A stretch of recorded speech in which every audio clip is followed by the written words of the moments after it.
আসসালামু আলাইকুম প্রিয় বন্ধুরা, আশা করি আপনারা সবাই ভালোই আছেন। পবিত্র জুমা মুবারকের শুভেচ্ছা। আজকে ছোট একটি বিশ্লেষণধর্মী ভ্লগ নিয়ে আপনাদের মাঝে হাজির হলাম। আমি আমার ব্যক্তিগত মতামত শেয়ার করব। আশা করি আপনারা আপনাদের মতামত আমাদের কমেন্ট বক্সে শেয়ার করবেন। আজকে যে বিষয়টি নিয়ে আলোচনার অবতার করব সেটা হচ্ছে পলাতক সাবেক স্বৈরাচার পতিত সরকারের প্রধান শেখ হাসিনা। আপনারা জানেন যে ইতিমধ্যেই তিনি ভারতে অবস্থান করছেন।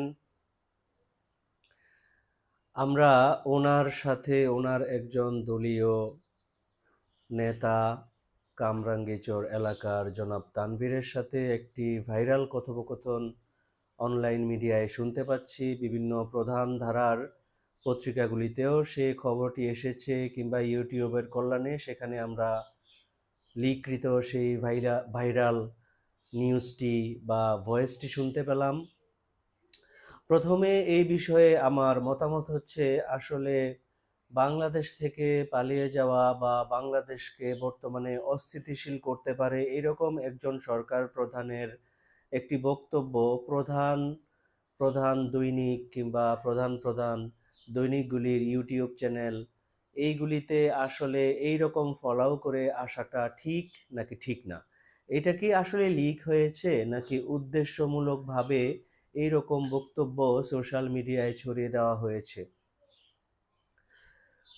যেই নিউজ পেপারগুলি বা যেই ইউটিউব চ্যানেলগুলি এই বক্তব্যটি প্রচার করলেন, বা যেই টিভি চ্যানেলগুলি এই বক্তব্যটি প্রচার করলেন, আসলে ওনারা এটা কোথা থেকে পেয়েছেন, কেমন করে পেয়েছেন? আমার মনে হয় বাংলাদেশের গোয়েন্দা সংস্থাগুলি এটার খবর নিতে পারেন, বা বাংলাদেশ সরকারের এই বিষয়ে কোনো পলিসি আছে কিনা। কারণ আমি কিছুদিন আগে দেখলাম ডক্টর ইউনূসের সরকার ওনারা বলতে চাইলেন যে ভারতে অবস্থানকারী স্বৈরাচার শেখ হাসিনা যাতে ওই দেশে অবস্থান করে দেশকে অস্থিতিশীল করতে না পারেন, সেই বিষয়ে ওনার সরকারের একটা অবস্থান রয়েছে। তাহলে এই বক্তব্যগুলি কি আসলে একটা অস্থিতিশীলতার সৃষ্টি করতে পারে না? সেই বিষয়টি প্রিয় সুধী আপনার কাছে আমি প্রশ্ন রাখলাম, বা বাংলাদেশ সরকারের কাছে প্রশ্ন রাখলাম। ওনাদের পলিসি ওনারা ঠিক করবেন। এইখানে শেখ হাসিনা যে চট করে বাংলাদেশে প্রবেশ করার কথা বললেন এবং অতি কাছেই প্রবেশ করার কথা বললেন, আসলে উনি কি বলতে চাইলেন? উনি খুব কাছে বলতে উনি কি কলকাতায় আছেন বা আমাদের সীমান্তবর্তী কোনো এলাকায় আছেন?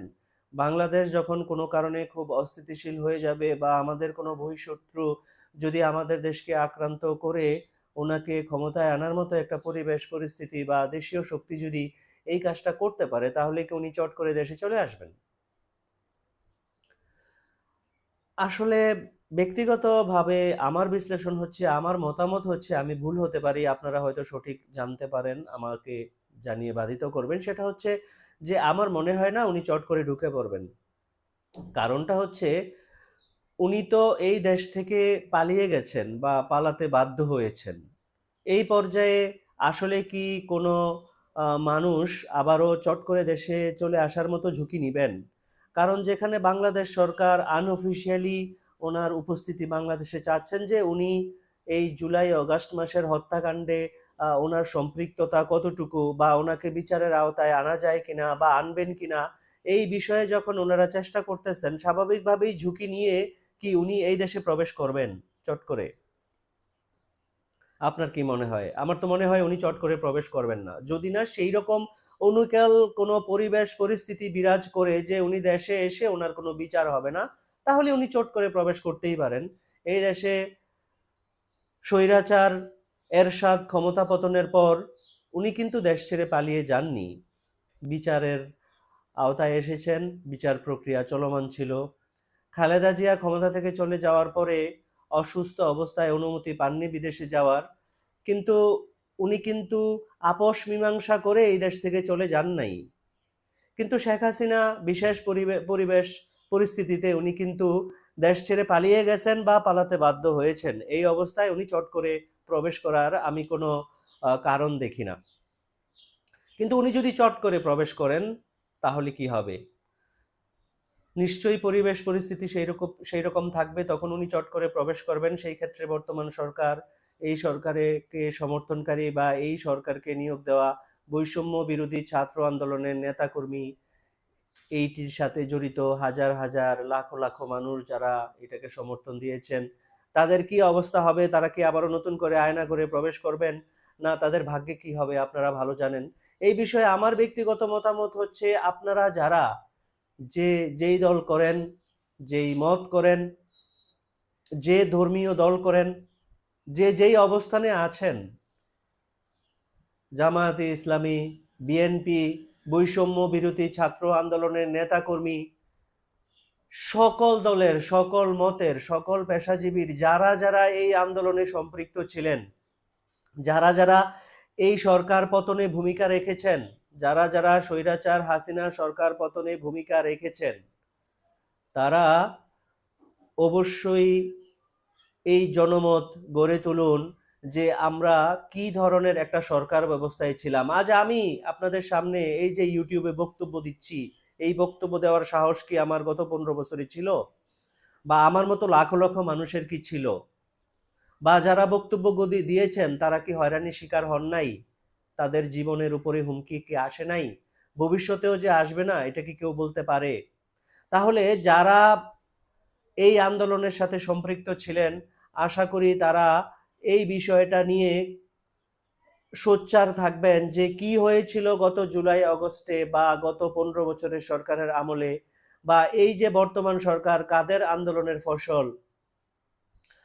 আমরা অবশ্যই শ্রদ্ধাভরে স্মরণ রাখবো ছাত্র জনতার আন্দোলনে যারা শহীদ হয়েছেন, যারা পঙ্গুত্ব বরণ করেছেন, যারা আহত হয়েছেন, যাদের উদ্দেশ্যে ফাউন্ডেশন গঠিত হয়েছে, তাদের সঠিক তালিকা হচ্ছে, তাদের বেটারমেন্টের জন্য, তাদের ফ্যামিলির জন্য অবশ্যই বর্তমান সরকার তাদের জন্য ব্যবস্থা নিতে হবে।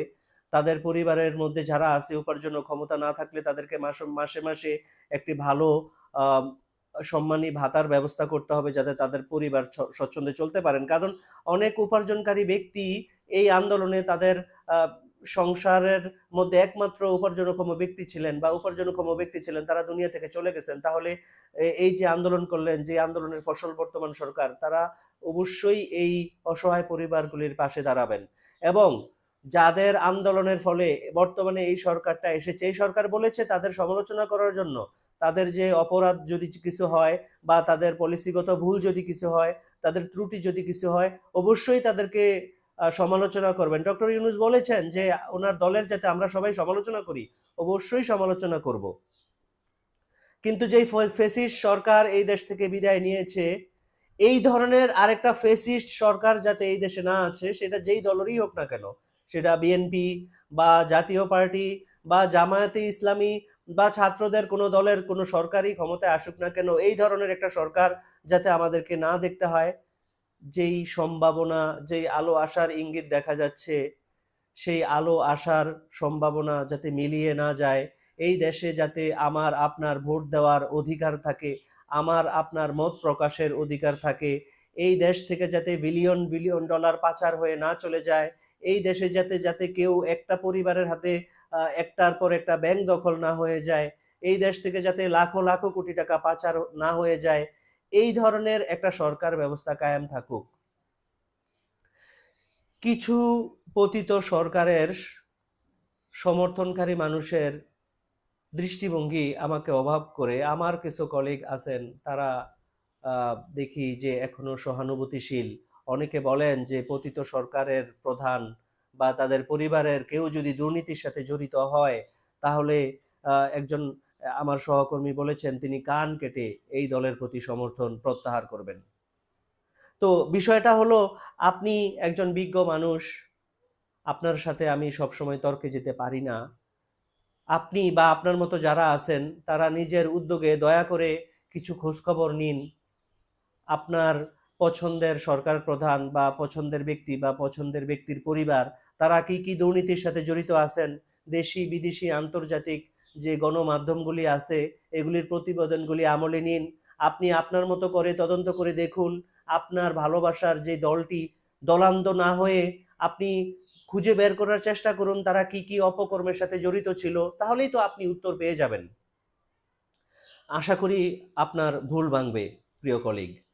তো এইভাবে যারা আমার এই ভিডিওটি দেখছেন, তাদের প্রত্যেকের কাছে আমার অনুরোধ রইল, এই দেশের জন্য ভালো হবে এই ধরনের সকল কাজের সাথে সম্পৃক্ততা পোষণ করুন, যা খারাপ হবে তাকে বর্জন করুন।